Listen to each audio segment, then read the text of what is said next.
Thank you. बंद कर दें।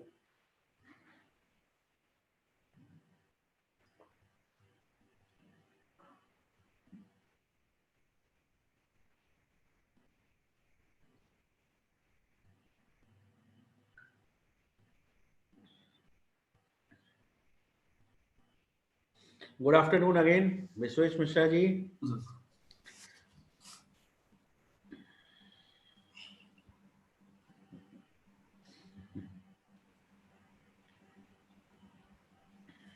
तो थोड़ा सा वेट कर लेते हैं अभी, है ना, 1 मिनट, सब लोग ऐड हो जाएं।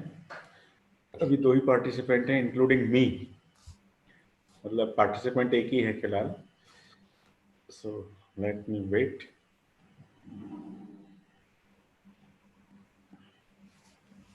सर मथुरा ही निवास है आपका? हाँ, मेरा निवास मथुरा ही है। जी, ब्रज ब्रज धाम, ब्रज का ही निवास है। भाग्यशाली हैं सर। हम भी हाँ भाग्यशाली हैं। बिल्कुल बिल्कुल। हम तो इसलिए सर, मतलब सितंबर अक्टूबर जब यहाँ ज्वाइन किया था 2 साल पहले, हम्म। क्योंकि 2 ढाई साल इंडस्ट्री में काम किया तो फिर हीरो में जॉब मिल गई थी। अच्छा अच्छा। लेकिन फिर मन ऐसा लग गया था 1.5-2 महीना ठाकुर जी के चरणों में, हाँ हाँ। तो फिर हमने कहा कि अभी फिलहाल 1 साल करेंगे। अच्छा अच्छा। फिर ऐसा कृपा उनकी हुई, हीरो के लिए नेम निकल जाते हैं, यहाँ से चले जाते हैं। हाँ तो फिर ये लगा कि चलो पर्सनल ग्रोथ थोड़ी हो जाएगी, हाँ। तो रुके रहो यहीं पे। सही है, जहाँ दाना पानी लिखा है जी वहीं जी। पहुंच जाता है हर व्यक्ति। संडे ठाकुर जी का दर्शन हमने करने का नियम बनाया था। वेरी गुड वेरी लेकिन गुड। सर ऐसा अब इस समय लॉकडाउन में लॉक हो गया है, अब मन थोड़ा। हाँ, लॉकडाउन में अब सब लोग, अब तो एक्सटेंशन भी हो गया है 3rd तक। हाँ, और अभी बढ़ेगा सर, और बढ़ेगा 15 तक है। डेली केसेस बढ़ते जा रहे हैं। वो तो मोदी जी ने स्टेप सही ले लिया, जी नहीं जी। तो मतलब कम से कम 8.5 लाख पेशेंट हो जाते हैं अब तक। हाँ हाँ, गिरी हालत में। हाँ, 8.5 लाख को 10,000 11,000 तक समेट दिया, ये मोदी जी की महारत है। 1 अरब 1.5 अरब की आबादी में 1 अरब 30 करोड़ में बहुत बड़ी बात। बिल्कुल बिल्कुल। अभी ये सर तो और जाएगा, हमें लग रहा है मई तक जाएगा। चलो, तो मैं फाइल शेयर कर लेता हूँ। जी सर जी। I am sharing the file. एक ये फाइल है और एक ये भी फाइल है, हीट ट्रांसफर, इसको लेते हैं। Let open.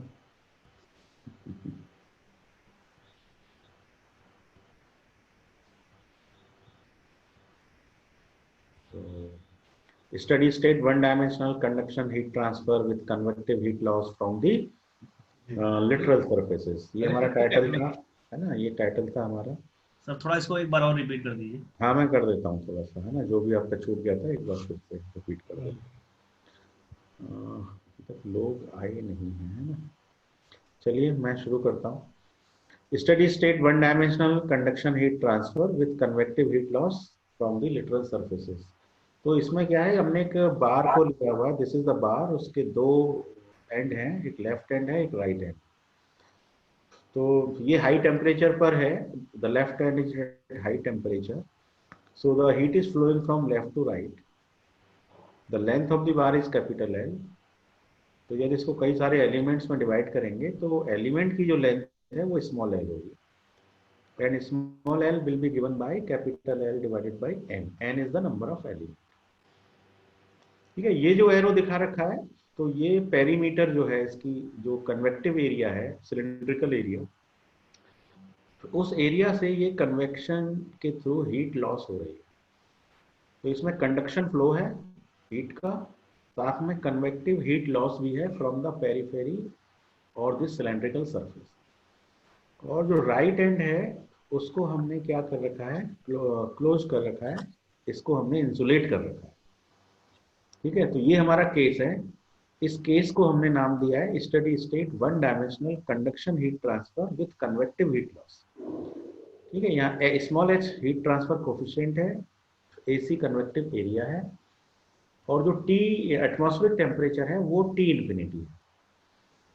तो इसकी जो गवर्निंग इक्वेशन होती है वो ये होती है, k times d square t Y D x square plus q equal to t y a c. अब ये p जो है वो पेरीमीटर है ना, कहीं से भी इसका क्रॉस सेक्शन आप कर देंगे तो इसका जो पेरीमीटर आएगा वो 2 पाई आर आएगा, where R is the radius of this rod और बार। तो P is the perimeter, H is the heat transfer coefficient, AC is the convective area, T is temperature, T infinity is the atmospheric temperature, है ना। सो अब इसकी हमें इस governing equation की यदि हमें वीक फॉर्म बनानी हो तो वीक फॉर्म बनाने के लिए W से मल्टीप्लाई कर देते हैं और इस पूरी इक्वेशन को इक्वल टू जीरो के फॉर्म में लिख लेते हैं।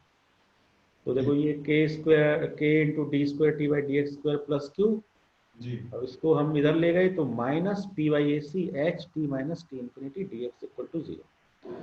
तो ये हमारी वीक फॉर्म बन गई W से मल्टीप्लाई करने के बाद। इसके बाद हमने हर टर्म को अलग अलग कर दिया। W मल्टीप्लाइड बाई के D square t by D x square, ये पहला टर्म आ गया। W मल्टीप्लाइड बाई क्यू, ये दूसरा टर्म आ गया। W multiplied by p y a c h into t, p y a c h into t D x, ये हमारा तीसरा टर्म आ गया।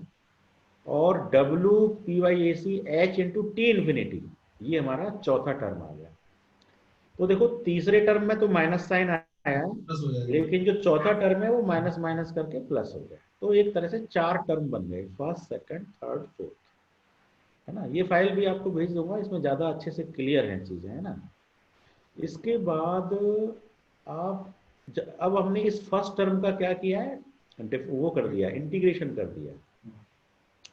तो W को हमने माना है first function, D square t by D x square को हमने माना है सेकंड फंक्शन। तो इंटीग्रेशन करने के बाद हमको ये मिला, K कांस्टेंट है, तो W के D T by D x पहला फंक्शन इंटू दूसरे का इंटीग्रेशन, माइनस पहले का डिफरेंशिएशन दूसरे का इंटीग्रेशन, और K तो आएगा ही आएगा क्योंकि K तो कॉमन है। तो ये हमारा फर्स्ट के वो बन गए, इंटीग्रेशन हो गया।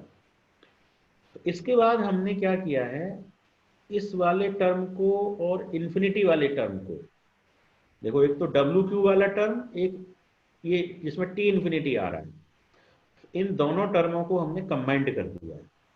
तो डब्ल्यू कॉमन निकाल लिया है। तो देखो ये डब्ल्यू कॉमन निकाला, अंदर यहाँ बचा क्यू और यहाँ पे बचा P H by A C T infinity, ठीक है। तो सेकंड और फोर्थ को कंबाइंड कर दिया और ये हमने एज इट इज लिख लिया है, 0 to L W P H by A C T D x, ये हमने एज इट इज लिख लिया है, ठीक है। तो अब ये हमारी लाइन हो गई। इसके बाद हमने क्या किया है, ये जो माइनस वाले टर्म थे, दो टर्म इसमें माइनस के हैं, बाकी सब पॉजिटिव है। तो जो माइनस वाले टर्म है उनको हम दूसरी साइड में ले गए, तो ये पॉजिटिव हो गया, ये पॉजिटिव हो गया, इक्वल टू जो बचा हुआ शेष पार्ट है वो सब आ गया, है ना, वो सब आ गया। W plus P H by A C T infinity D X plus W के D T by D X 0 किया, है ना। अब यहाँ लिखा है the weak form for a cylindrical mesh of n finite elements will be. अब ये जो वीक फॉर्म है वो सिंगल एलिमेंट की है और हमें बनानी है पूरी बार की, पूरी रॉड की, तो हमको क्या लगाना पड़ेगा, इसमें सिग्मा लगाना पड़ेगा। तो हमने इस टर्म में सिग्मा लगा दिया, I equal to 1 to n, बाकी पूरा एज इट इज है ना, ये कंप्लीट एक जैसा ही है, बस उसमें 1 to n लगा दिया। इसके बाद जो राइट हैंड साइड थी उसमें भी sigma I equal to 1 to n लगा दिया। तो यहाँ तक का काम हम अभी पहले वाले लेक्चर में कर चुके हैं, हम वीक फॉर्म डेवलप कर चुके हैं। अभी मैंने इसे थोड़ा सा रिवाइज कर दिया, ठीक है विशेष? जी सर जी। समथिंग हैज बीन रिवाइज्ड, बाकी आप रिकॉर्डिंग सुनेंगे तो अच्छे से क्लियर होगा, ठीक है। अब मेरे पास कितने पार्टिसिपेंट्स हो चुके हैं, 4, अमन, रिया, विश्वेश, है ना। चलिए तो अब हम आगे चलते हैं। चलिए अब हम आगे आते हैं, यहाँ पर इसको भी बड़े ध्यान से देखिएगा। अब देखो ये हमारी वीक फॉर्म है।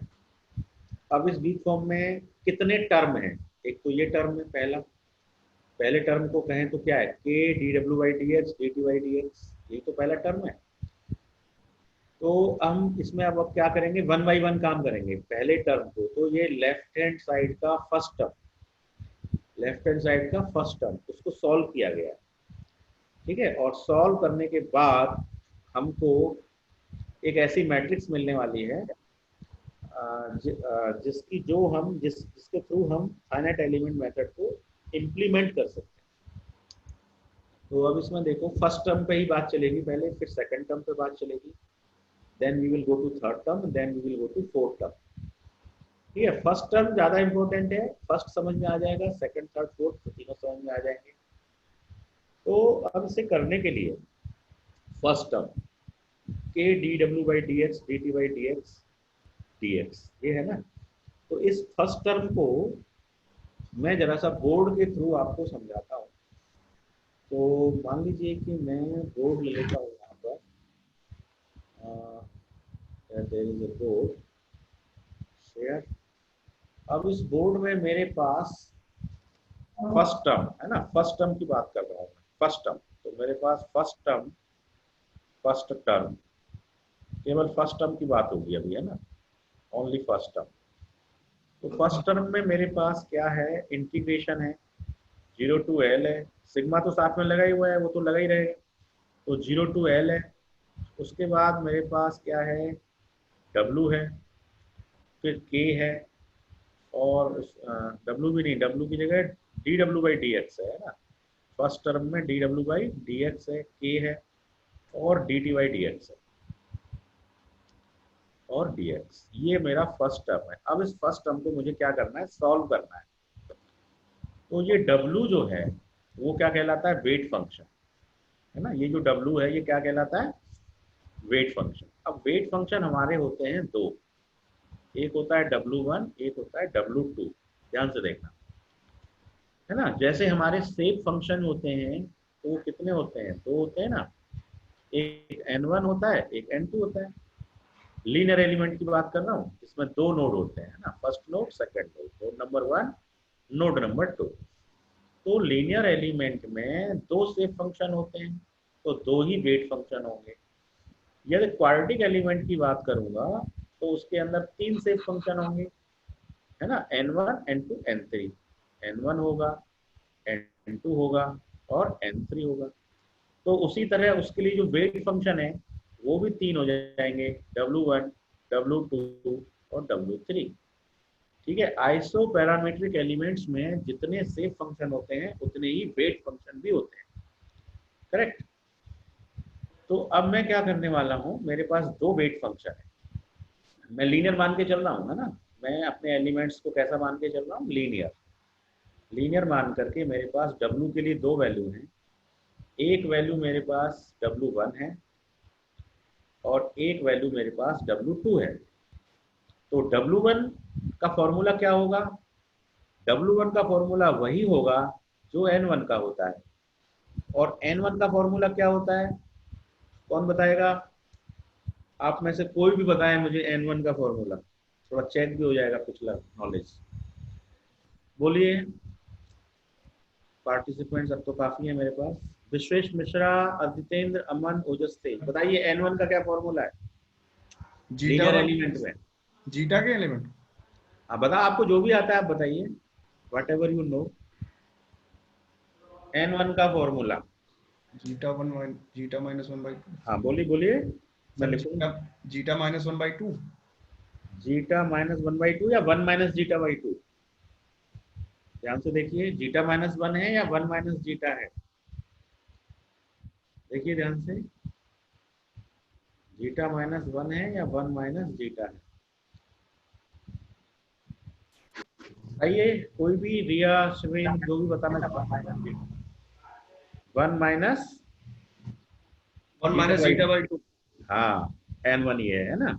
तो ये वाला जो शेप फंक्शन है, तो ये आपने जीटा के फॉर्म में बता दिया।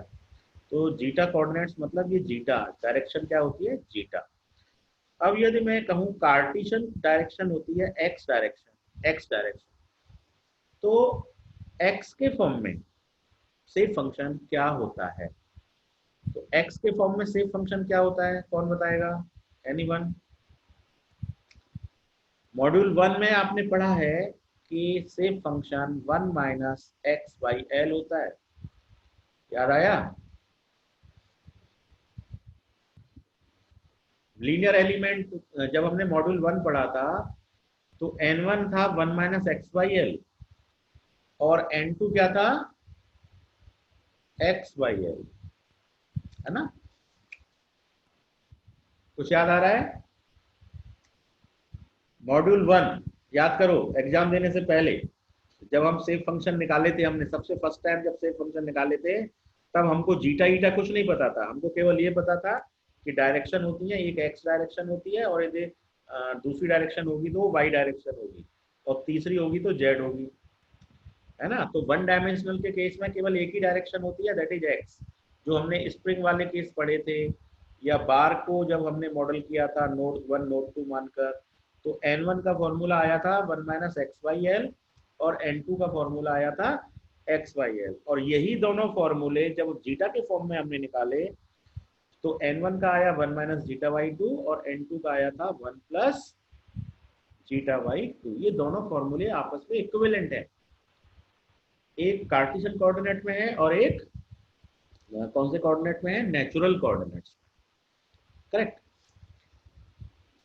ये बात क्लियर हुई? यस और नो बोल दिया करो। चलिए मैं मान के चलता हूं कि आपको ये क्लियर हो गया है। तो n1 का फॉर्मूला क्या है, एक बार फिर से बता दे कोई भी। What is n1?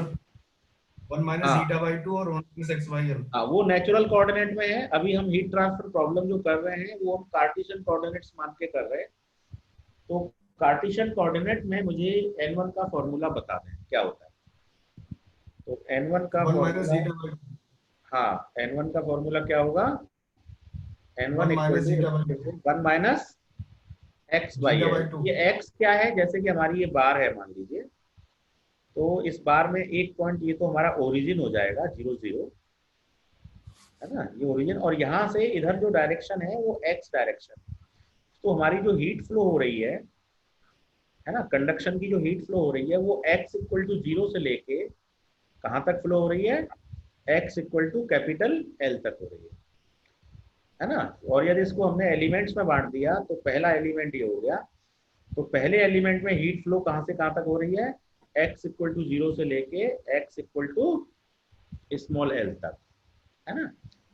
तो इस पार्ट से यदि हम देखा जाए तो जो सेव फंक्शन होते हैं वो पॉइंट 1 का सेव फंक्शन जो होता है वो 1 माइनस एक्स बाई एल होता है, और जो पॉइंट 2 का सेव फंक्शन होता है वो x बाई एल होता है।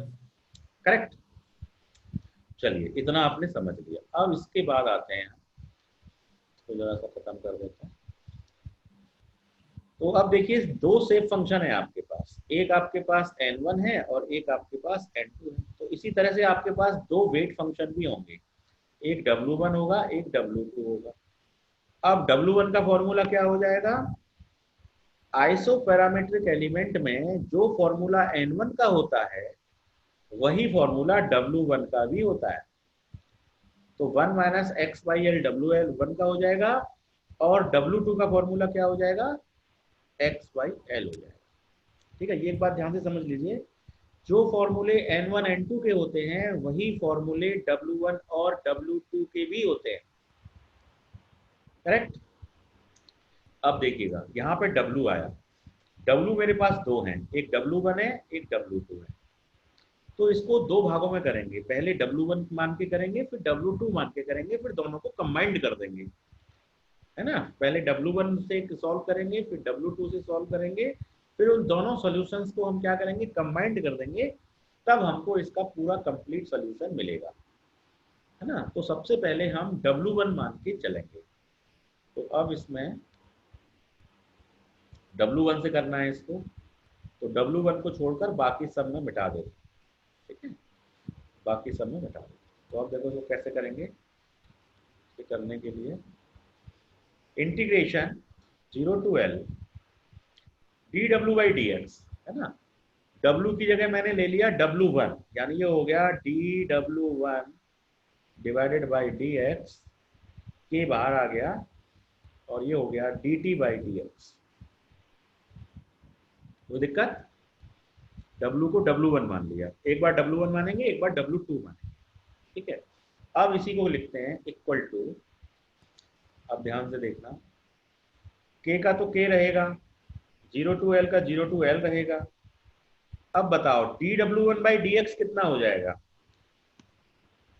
dw1 बाई dx कितना हो जाएगा, W1 तो ये है, तो इसका डेरिवेटिव करो, dw1 by minus one by minus हाँ, तो 1 का हो जाएगा 0 और minus one x by by L. L का हो जाएगा 1 बाई एल, क्योंकि x का 1 होता है, x के रेस्पेक्ट में हो रहा है, तो 1 बाई एल कॉन्स्टेंट है, तो D W one by D x कितना हो गया, -1/l।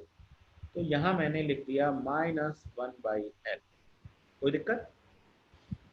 यहाँ तक क्लियर है? जी ध्यान से समझ लेना, फिर W1 का खुद करके दिखाओगे मुझे अभी, है मैं W1 से करके दिखा दे रहा हूँ आपको। तो देखो मैंने कुछ नहीं किया, W को W1 मान लिया, तो ये dw1/dx हो गया, और dw1/dx की वैल्यू हो गई -1/l। अब आते हैं dt/dx पे, सॉरी, अब आते हैं dt/dx पे। तो dt/dx में अब इसको कैसे निकालें? तो अब मुझे ये बताइए t का फॉर्मूला क्या है? t मतलब टेम्परेचर। तो t का क्या फॉर्मूला है?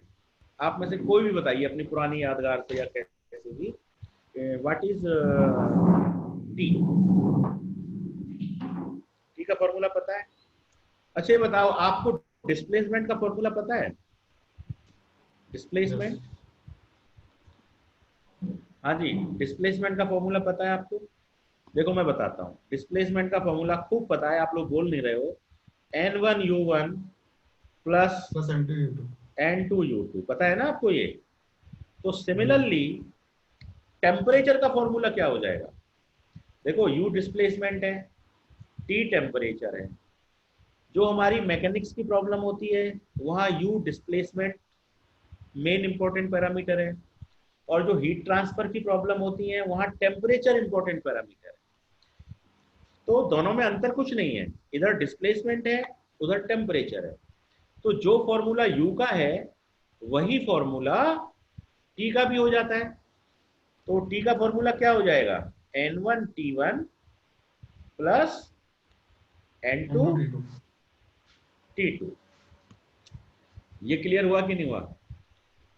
जी t का फॉर्मूला n1t1 प्लस n2t2, जैसे u का फॉर्मूला n1u1 प्लस n2u2 होता है मैकेनिक्स प्रॉब्लम में, सॉलिड मैकेनिक्स प्रॉब्लम में, उसी तरह यहाँ पर हीट ट्रांसफर प्रॉब्लम में तो टेम्परेचर के फॉर्म में आ जाएगा। तो t equal to n1t1 plus n2t2 हो जाएगा, करेक्ट? तो अब देखो हमारे पास t है, लेकिन हमको क्या चाहिए, dt/dx चाहिए। हमको t तो नहीं चाहिए, हमको तो dt/dx चाहिए। तो dt/dx यहाँ से निकाल सकते हो, इसका डेरिवेटिव कर दो dt/dx, तो इधर इधर क्या आंसर आ जाएगा, है ना, वो हमें रिक्वायर्ड। तो उसे लिखने के लिए हम क्या करेंगे, अब इसको मैं dt/dx कैसे निकालेंगे जरा इसको देखिए ना। मैं अब फिलहाल इसको मिटा देता हूँ। t मेरे पास है, अब t को मैं ऐसे भी तो लिख सकता हूँ, t equal to n1।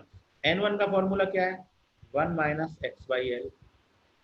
t1 plus, और n2 का फॉर्मूला क्या है, x/l t2।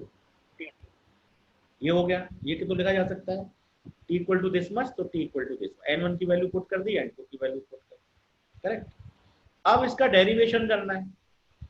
तो डेरिवेशन करने के लिए तो कुछ बहुत ही आसान है, डेरिवेशन करना है तो t का डेरिवेशन क्या हो जाएगा, dt/dx। तो t का डेरिवेशन हो जाएगा dt/dx, ध्यान से देखना, dt/dx इक्वल टू 1 का डेरिवेशन 0 और माइनस x/l का डेरिवेशन 1/l -1/l -1/l, है ना। तो ये हो जाएगा -1/l। एक मिनट मैं इसको जरा मिटा दूं तो ज्यादा बढ़िया दिखेगा, आपको दोबारा लिख दूंगा। तो अल्टीमेटली मैं कुछ नहीं कर रहा हूँ, मैं इसका डेरिवेशन कर रहा हूँ। तो डेरिवेशन करने पे मुझे मिलेगा dt/dx इक्वल टू, इसका डेरिवेशन हो जाएगा -1/l, 1 का 0 हो गया, t1 का t1 क्योंकि t1 तो कांस्टेंट है, प्लस प्लस x/l का डेरिवेशन 1/l, 1/l। है ना, डिफरेंशिएशन 1/l, और t2 का t2। तो ये मेरी dt/dx की वैल्यू है ना। तो ये वाला जो पार्ट है ये मेरा dt/dx की वैल्यू है, ये ध्यान से देखिए, ये पूरा मेरा dt/dx है, ठीक है। अब इस dt/dx को मैं यहाँ पे पुट करूंगा, है ना। तो अब इस D T Y D X को मैट्रिक्स फॉर्म में कैसे लिख सकते हैं, देखना ध्यान से। अब मैं फिलहाल इसको मिटा देता हूँ। तो D T Y D X can be written as D T Y D x equal to, देखो T1 और T2 तो मैंने ले लिए वेक्टर के फॉर्म में, T1 T2, और इधर मैंने ले लिया एक मैट्रिक्स। तो मैट्रिक्स की फर्स्ट वैल्यू क्या है, -1/L, और दूसरी वैल्यू क्या है, +1/L, है ना। ये मैंने मैट्रिक्स ले लिया। अब इसको आप मल्टीप्लाई करो इन दोनों मैट्रिक्स को, तो आपको यही लाइन मिल जाएगी, -1/L into T1 +1/L into T2, -1/L into T1 +1/L into T2। देखो, तो ये वाली जो चीज है ये मैट्रिक्स के फॉर्म में इस तरह लिखी जा सकती है। बताइए क्लियर हुआ कि नहीं? जी जी हो गया। इट इज क्लियर, है ना। तो D T Y D X को हम ये लिख सकते हैं, राइट। तो अब मैं D T Y D X को यहाँ पर लिख देता हूँ, इसकी वैल्यू यहाँ पे लिख देता हूँ, और इसकी वैल्यू मेरे पास आई है, एक मैट्रिक्स आया है -1/L, फिर 1/L, ये तो एक मैट्रिक्स आया है, और फिर एक दूसरा वेक्टर आया है, वेक्टर के अंदर T1 और T2 आया है, करेक्ट। अब देखो 1/L इसमें, हाँ, अब dx और साथ में dx भी है ना, बिल्कुल है, dx तो है ही है, तो कभी इंटीग्रेशन किया नहीं है ना। अब ये देखो कि हमें इंटीग्रेशन x के रेस्पेक्ट में करना है, तो 1/L तो कांस्टेंट है, 1/L दोनों ये कॉमन हो सकता है, तो 1/L यहाँ से 1/L यहाँ से कॉमन हो गया, तो हमें क्या मिल गया, कुल मिलाकर हमको मिल गया 1/L², 1/L into 1/L common हो गया, तो 1/L² मिल गया, और k यहाँ पहले से कॉमन है, तो k/L² है ना, k/L²। तो अब देखना, मैं यहाँ पे इसको लिखता हूँ, अब इसको मैं सॉल्व कर देता हूँ, बस 1-2 लाइन का काम और है।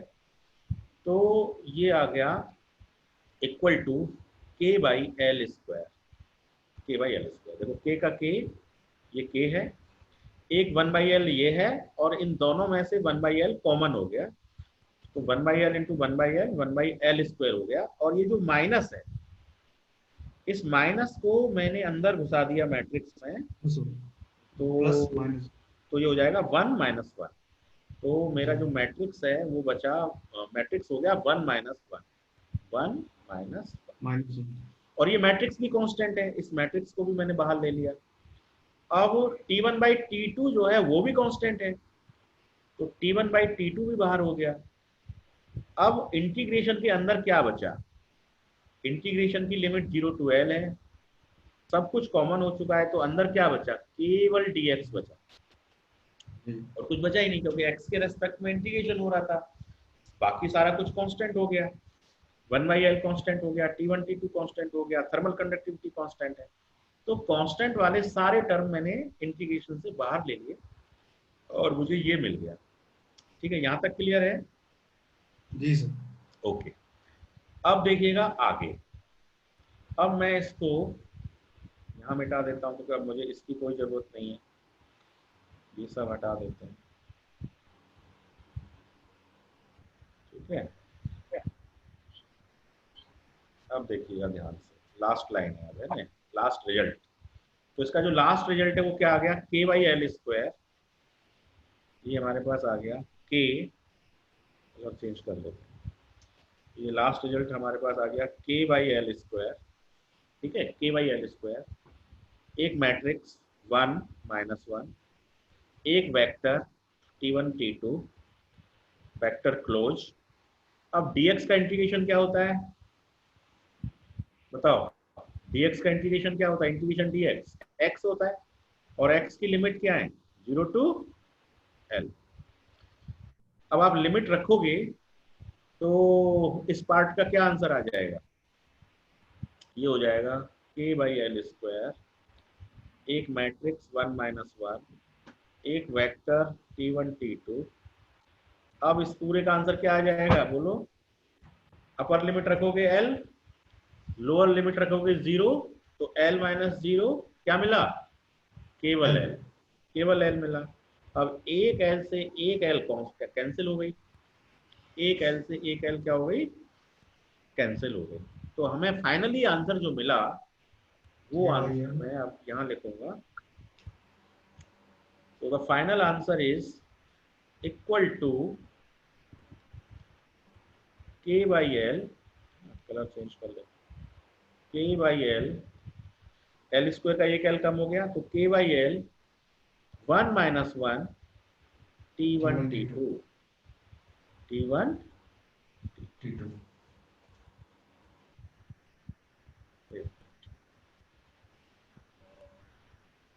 this is T1, this is the answer, final answer। ठीक है, तो ये आपको सॉल्व करना समझ में आना चाहिए। मैंने क्या किया है, फर्स्ट टर्म की वैल्यू निकाली है, उसमें W को मैंने W1 माना है, W1 का फॉर्मूला मैंने 1 माइनस एक्स बाई एल माना है। W1 का फॉर्मूला वही होता है जो N1 का होता है। उसके बाद मैंने इसे सॉल्व करके आपको दिखाया है, और सॉल्व करने के बाद मुझे ये फाइनल आंसर मिला है ना, ये फाइनल आंसर मिला। अब इस फाइनल आंसर को आप फाइल में भी देख लीजिए, तो मैं अब फाइल शेयर कर देता हूँ। दिस इज द फाइल, देखिएगा उस सॉल्यूशन को देखना आप आराम से। देखो W1 मैंने क्या मान लिया, 1 minus X by L. Temperature का क्या फॉर्मूला होता है, T बराबर N1 T1 plus N2 T2। N1 का क्या फॉर्मूला है, 1 minus X by L. N2 का क्या फॉर्मूला है, एक्स बाई एल। ठीक है, अब इस टर्म को सॉल्व कर रहे हैं हम, ये वाले को, k dw by D x dt by D x. ये देखो पूरा सोल्यूशन उसी तरह है, k का k dw by D x क्या हो गया, -1 बाई एल, और dt बाई डी एक्स क्या हो गया, dn1 by D x dn2 by D x t1 t2 matrix के फॉर्म में। अब ये माइनस के बाई एल बाहर ले लिया, dn1 बाई डी एक्स, ये यहाँ से डेरिवेटिव निकाल दिया तो -1 by L, dn2 by D x 1 by L, 1 minus solve किया, सॉल्व करने के बाद हमको फाइनली काट पीट कर ये आंसर मिल गया। ये वाला आंसर इतना हम कर चुके हैं, ये हमें आंसर मिला W1 मानकर, W को W1 मानकर हमको ये आंसर मिला। इसको मैंने नाम दे दिया है इक्वेशन ए। ठीक है, तो W1 मानकर तो ए इक्वेशन ए मिला। ऐसे ही W2 मानकर, W2 मैंने क्या माना है, x बाई एल। तो x बाई एल मानकर मुझे जो आंसर मिलेगा वो मेरा आंसर इक्वेशन बी है, इक्वेशन बी है। अब इन दोनों इक्वेशन को जब मैं कंबाइन कर दूंगा तो मुझे फाइनल आंसर मिल जाएगा। तो ये जरूर समझ लें कि एक बार तो W1 रख के सॉल्व करना है, एक बार W2 रख के सॉल्व करना है, फिर उन दोनों को कंबाइन करना है। करेक्ट, तो W1 वाला केस मैंने आपको पूरा समझा दिया है। अब आप W2 वाला केस लेके, है ना, W2, बस W को W2 मानिए और इसको सॉल्व करके मुझे बताइए कि आपका ये पार्ट क्या आ रहा है आंसर, है ना। तो चलिए 2 मिनट का जीरो सेशन है, आप लोग अपनी अपनी कॉपी में करें और बताएं, है ना, आप लोग अपनी अपनी कॉपी में करें और बताएं। ठीक है, 2 मिनट का जीरो सेशन है, जिसका भी आंसर आ जाए W2 मानकर वो मुझे जवाब दे दे। ठीक है, सब लोग तैयार हैं करने के लिए? बिल्कुल वही प्रोसीजर है, W1 की जगह W2 मान लीजिए। W2 का फॉर्मूला भी पता है, x बाई एल, बस इंटीग्रेशन करके सॉल्व कर दीजिए और मुझे आप आंसर बता दीजिए कि क्या आंसर आपका आ रहा है, क्या आंसर आपका। 2 मिनट दीजिए सर। हाँ 2 मिनट है, 2 मिनट का जीरो सेशन है। ठीक, करिए।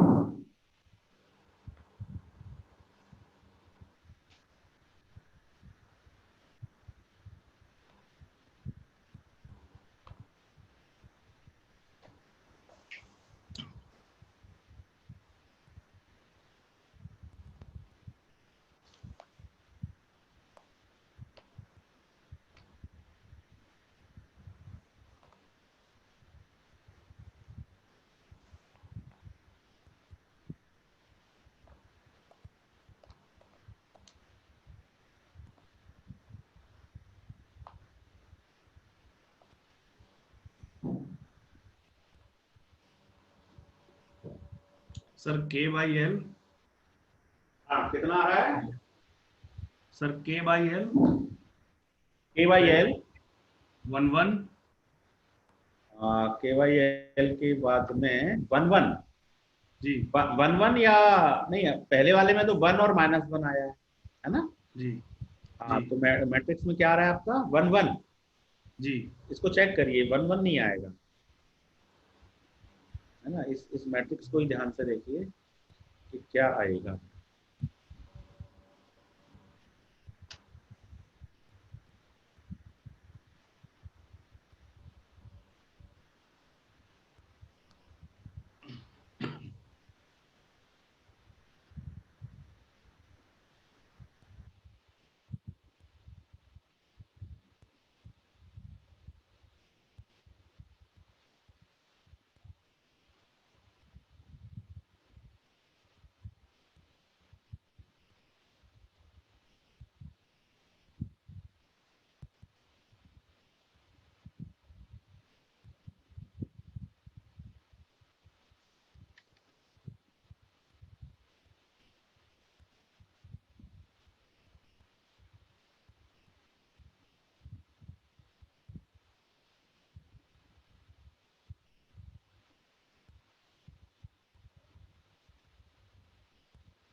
हाँ किसी का भी किसी और का आंसर आया हो?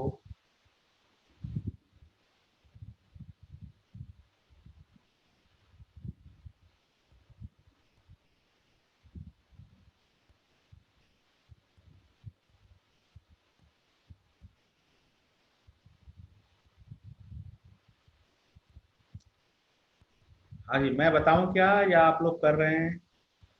है ना, हमारे पास अब 5 7 अभी हमारे पास चलो हैं, अभी हमारे पास 10 12 मिनट हैं, तो अभी आप 1 मिनट और ले सकते हैं सोल्यूशन के लिए, otherwise I will tell you on the board, है ना?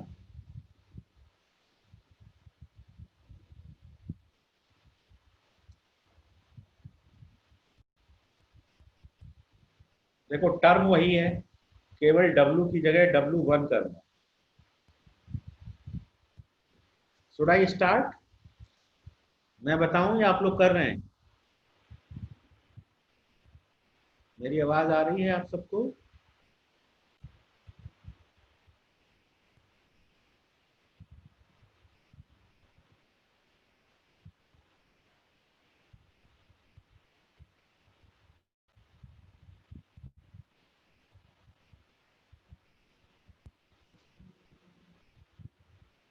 हाँ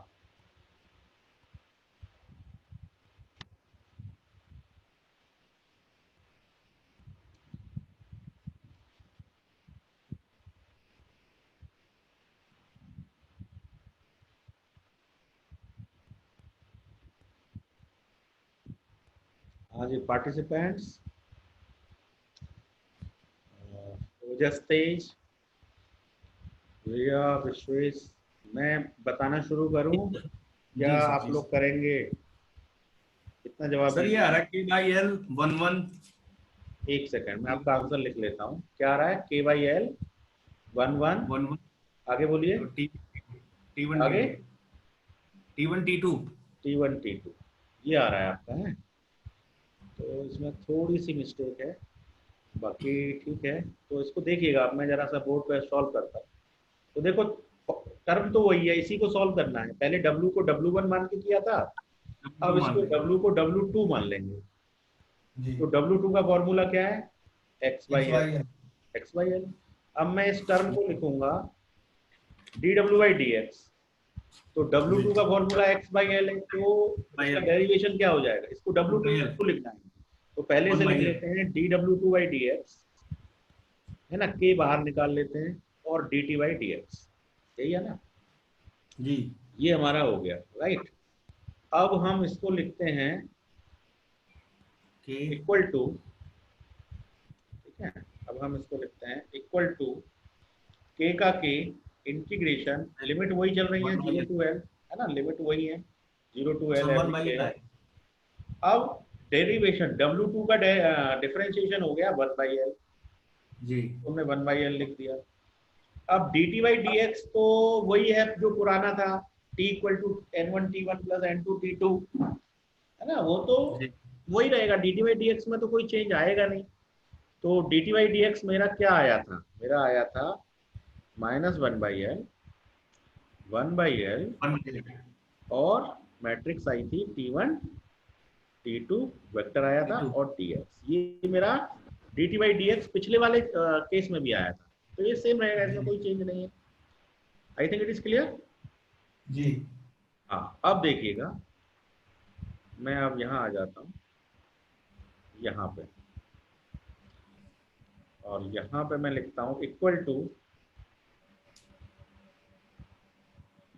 ये 1/L कॉमन हो गया तो k/L² हो जाएगा, k/L², और ये हो गया -1 1, मैट्रिक्स हो गई -1 1, ठीक है। t1/t2 भी बाहर आ गया, t1/t2 भी बाहर हो गया, अंदर बचा केवल dx, और dx का इंटीग्रेशन x होता है, x की लिमिट है 0 to L, तो ये L - 0 हो गया, L - 0 हो गया, ये L आ गया, एक L से एक L कैंसिल आउट हो गया, ठीक है। तो मुझे फाइनली जो आंसर मिला, वो आंसर मिला k/L, k/L, जी। है ना, मुझे जो आंसर मिला वो मिला k divided -1 by L 1 -1 1 t1 t2, 1 1 this is the answer. T1 T2 हाँ, तो अब आपके आंसर में और मेरे आंसर में केवल फर्क है मैट्रिक्स में। आपका आंसर 1 1 आया था, मेरा आंसर -1 1 आया। सर दोनों जगह x by L ले लिया था वहाँ पे। आपने दोनों जगह पे x/L ले लिया है ना, मतलब dt by dx की जगह भी। हाँ हाँ। नहीं नहीं, dt by dx को नहीं ले सकते आप, क्योंकि उसमें पूरा काम आएगा, है ना। क्योंकि आप ये समझिए कि dt by dx निकालने का तरीका तो ये है कि पहले तो आपको t पता होना चाहिए। N1 तो T1 t into आपका क्या है, n1 t1 T1 into T2 plus n2 T2 t2, ये आपका t है।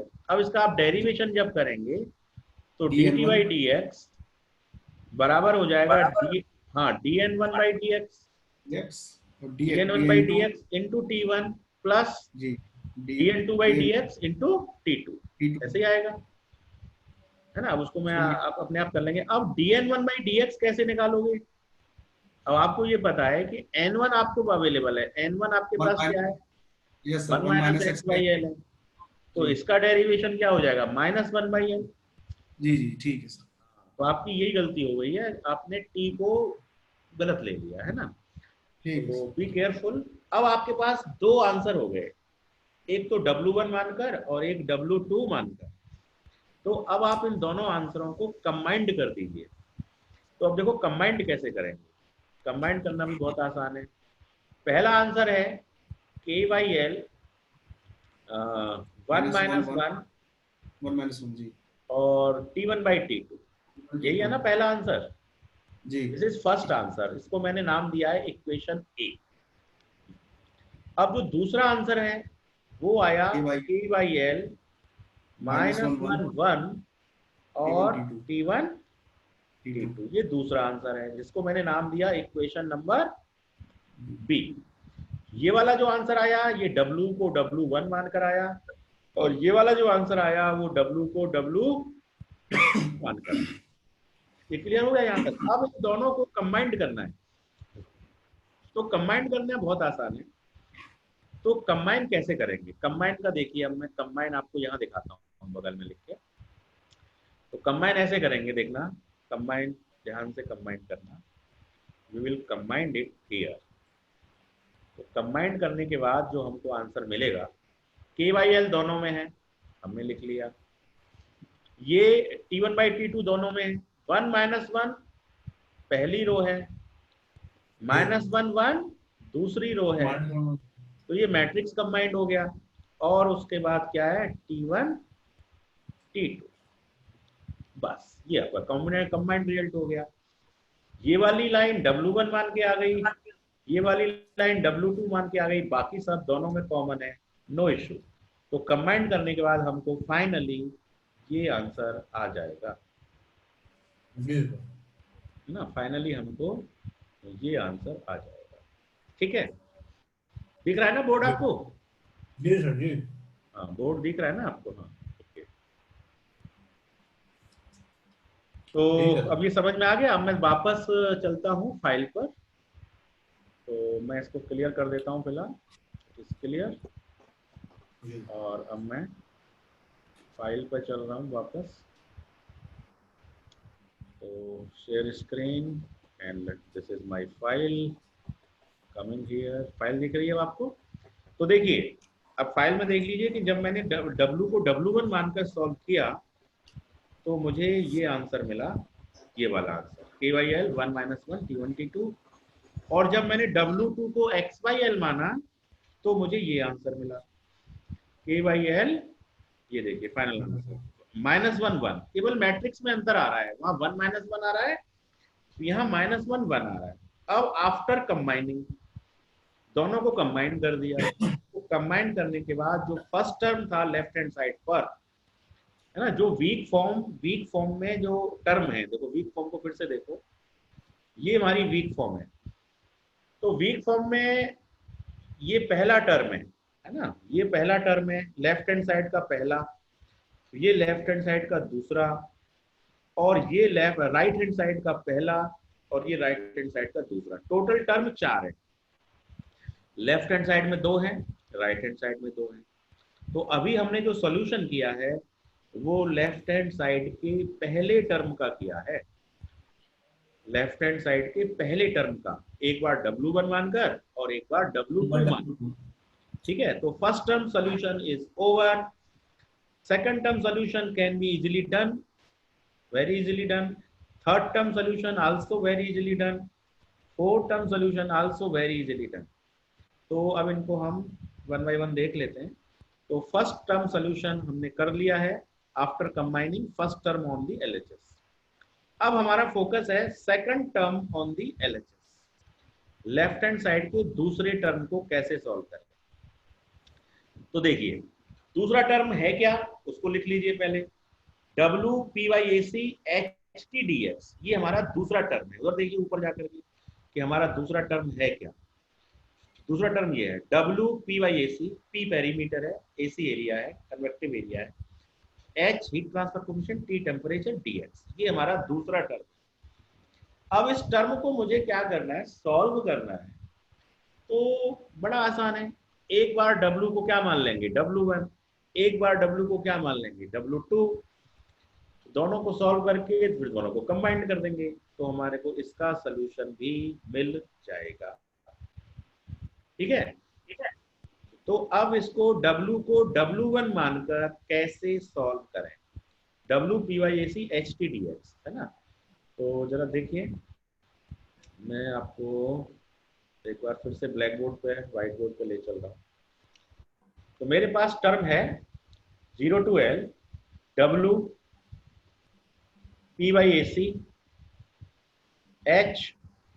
HTDX, ये मेरे पास इसका सोल्यूशन करना है। W को क्या मान लेंगे, W1, है ना।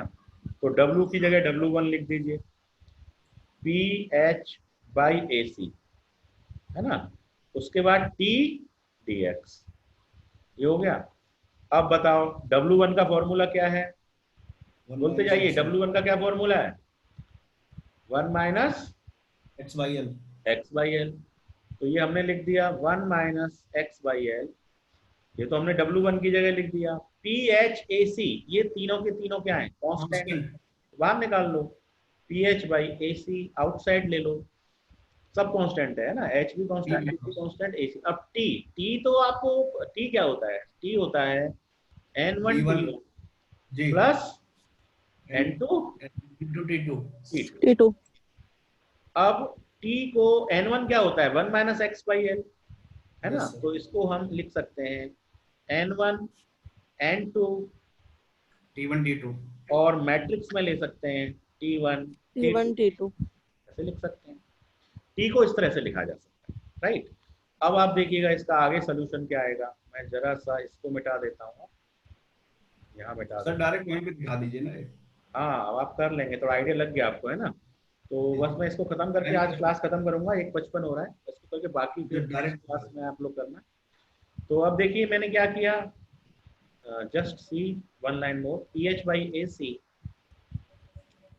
ये हमारा आ गया p H by A c common, integration 0 to l, limit तो 0 टू एल है, लिमिट्स को छोड़िएगा मत कहीं पर। अब एक टर्म है हमारे पास 1 माइनस एक्स बाई एल, उसके बाद n1 का फॉर्मूला क्या होता है बताइए, n1 का फॉर्मूला क्या है? 1 minus X Y. Very good very good, है ना, 1 माइनस एक्स बाई एल, ये तो n1 का हो गया, x बाई एल है ना, sorry 1 minus X by l,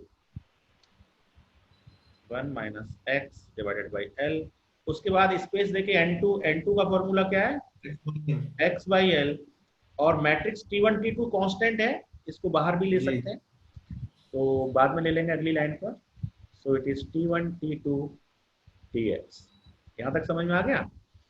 अब बस अब इसके आगे आसान है, आप लोग बहुत स्मार्ट लोग हैं, mathematically you are very smart, तो you can solve it.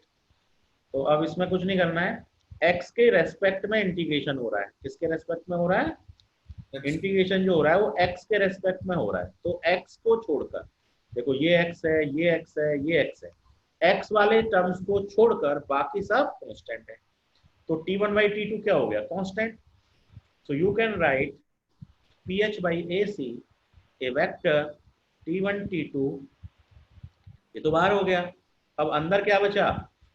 1 minus X by L, इसको अंदर मल्टीप्लाई करेंगे तो 1 minus X by L into 1 minus X by L, so it is 1 minus X by L whole square, और 1 minus X by L into X by L करेंगे तो ये आ जाएगा X by L minus x square by L square.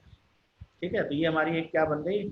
Matrix बन गई, और ये dx है, इस तरह से आ गया, इस तरह से लिख सकते हैं। अब आप देखिए इस पहली लाइन को फिर मिटा देता हूँ, ये सब सॉल्यूशन मेरी फाइल में अवेलेबल है, पर वहाँ समझना आसान नहीं है, इसलिए बोर्ड से ज़्यादा अच्छी तरह समझ में आता है। तो अब आप देखिए मैंने लिखा इक्वल टू, अब देखो 1 माइनस एक्स बाई एल, ये तो पूरा कांस्टेंट है, ये तो एज इट इज चलता रहेगा, नो इशू, इसको तो आप एज इट इज लिखिए, p H by A c vector T1 T2, अब इंटीग्रेशन 0 टू एल, अब a minus b whole square क्या होता है? A square plus b square minus 2ab, तो ये हो जाएगा 1 plus x square by L square minus 2x by L, ये हमारे मैट्रिक्स का फर्स्ट टर्म, और कॉमा या space x by L minus x square by L square bracket close dx। यहाँ तक समझ में आ गया जी? ठीक है, अब देखो कांस्टेंट जो थे वो सब बाहर निकल गए, और जो x के रेस्पेक्ट में उनका इंटीग्रेशन होगा, तो अब इसका ये तो एज इट इज आ जाएगा, ये वाला पार्ट तो एज इट इज आ जाएगा, PH बाई ए सी, है ना, PH by A C T1 T2, अब इसका इंटीग्रेशन करिए, 1 का इंटीग्रेशन कितना होता है बोलिए, what is the integration of 1? n हो जाएगा 1 का इंटीग्रेशन x, जी। ठीक है, अब एक्स स्क्वायर का इंटीग्रेशन क्या होता है? एक्स क्यूब बाई 3, तो x cube by 3l square. अब यहाँ पे x का इंटीग्रेशन क्या होता है? एक्स स्क्वायर बाई 2l, है ना, और ये x बाई l का क्या हो जाएगा? एक्स स्क्वायर बाई 2l, और एक्स स्क्वायर का क्या हो जाएगा? X cube by 3l square. ये हो गया इंटीग्रेशन, और इंटीग्रेशन की लिमिट क्या है? 0 टू l। बस अब l पुट कर दीजिए इसमें, x की तो l पुट करने के बाद आपको क्या आंसर मिलने वाला है बोलो जल्दी से?